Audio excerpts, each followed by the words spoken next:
Tentang kehidupan ada beberapa poin. Yang pertama, Kristus adalah hidup kita. Banyak orang Kristen yang mempunyai konsep yang salah terhadap Tuhan, yakni menyangkal Tuhan telah meninggalkan suatu teladan yang baik di bumi untuk kita tiru. Memang dalam Alkitab ada perintah yang menyuruh kita meneladani Tuhan, atau dalam Alkitab yang mengatakan, jadilah pengikut sama seperti aku juga menjadi pengikut Kristus. 1 Korintus pasal 11 ayat 1.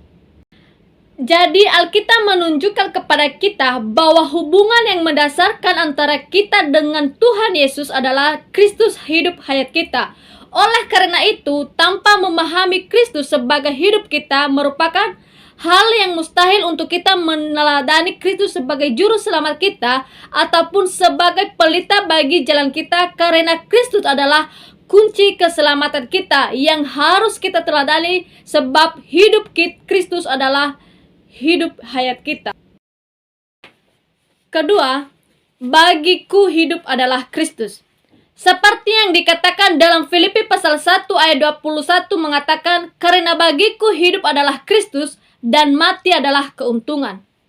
Yang menunjukkan bahwa penderitaan orang percaya melalui pemberitaan Injil yang mampu menginspirasikan orang lain untuk bermegah di dalam Kristus. Kita harus mengetahui bahwa hal itu adalah anugerah atau kasih karunia Allah yang ajaib. Di sini ada satu jalan keluar agar semua orang yang gagal bisa beroleh kemenangan. Yang najis bisa beroleh pentahiran, yang awam bisa dikuduskan, yang duniawi bisa menjadi surgawi, dan yang nafsani bisa menjadi rohani. Sebagaimana dalam anugerah Tuhan ada penggantian mati, demikian pula ada pergantian hidup, di mana di atas salib Tuhan telah menanggung dosa-dosa kita, dan oleh kematian Ia menghindarkan kita dari maut, sehingga kita beroleh pengampunan dosa dan terhindar dari hukuman. Ketiga, aku telah disalibkan dengan Kristus.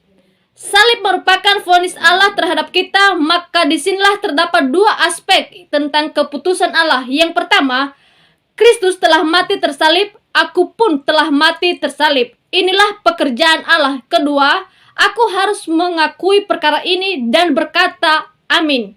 Dan keempat, hidup oleh iman dalam anak Allah. Kristus hidup di dalam kita sejak kita hidup oleh iman di dalam anak Allah. Setiap hari kita percaya bahwa anak Allah hidup di dalam kita. Kita berkata kepada Tuhan dengan demikian, Tuhan, aku percaya bahwa Engkau menjadi hayatku. Aku pun percaya bahwa Engkau hidup di dalamku. Sebab kita percaya demikian, maka kita pun demikian.